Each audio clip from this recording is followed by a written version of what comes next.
بسم اللہ الرحمن الرحیم۔ ماہ رجب حرمت والا مہینہ ہے۔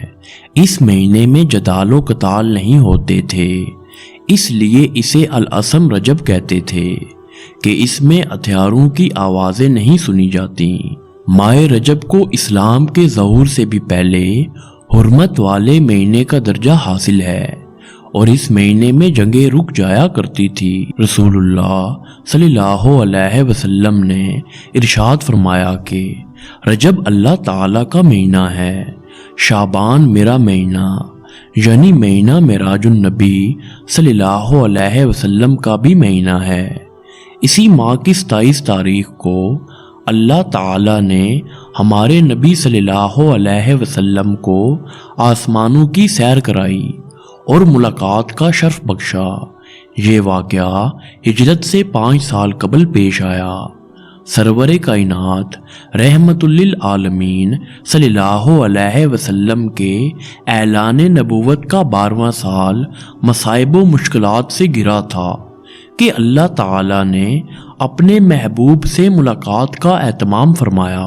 پیغمبر خدا صلی اللہ علیہ وسلم کی آسمانوں کی سیر اور اس میں اللہ تعالیٰ کے نشانیوں کا مشاہدہ بھی کمال ہے۔ پہلے مرحلے میں سفر معراج کا پہلا مرحلہ مسجد الحرام سے مسجد الاقصی تک کا ہے، یہ زمینی سفر ہے۔ سفر معراج کا دوسرا مرحلہ مسجد اقصی سے لے کر سدرۃ المنتہا تک ہے، یہ کرۂ ارضی سے کہکشاؤں کے اس پار واقع نورانی دنیا تک سفر ہے۔ سفر معراج کا تیسرا مرحلہ سدرۃ المنتہا سے آگے قاب قوسین اور اس سے بھی آگے تک کا ہے۔ چونکہ یہ سفر محبت اور عظمت کا سفر تھا اور یہ محب اور محبوب کی خالص ملاقات تھی، لہذا اس روداد محبت کو راز میں رکھا گیا۔ سورۃ النجم میں فقط اتنا فرمایا کہ وہاں اللہ تعالیٰ نے اپنے محبوب صلی اللہ علیہ وسلم کو جو راز اور پیار کی باتیں کرنا چاہیں وہ کر لیں۔ تاریخ اسلام میں ماہ رجب میں متعدد تاریخی واقعات پیش آنے کا ذکر ہے۔ ان میں سے ایک ہجرت حبشہ ہے، یہ سن 5 نبوی کا واقعہ ہے۔ اسلام کے چوتھے خلیفہ اور داماد رسول صلی اللہ علیہ وسلم حضرت علی المرتضیٰ رضی اللہ تعالیٰ عنہ بھی ماہ رجب کو اس دنیا میں تشریف لائے۔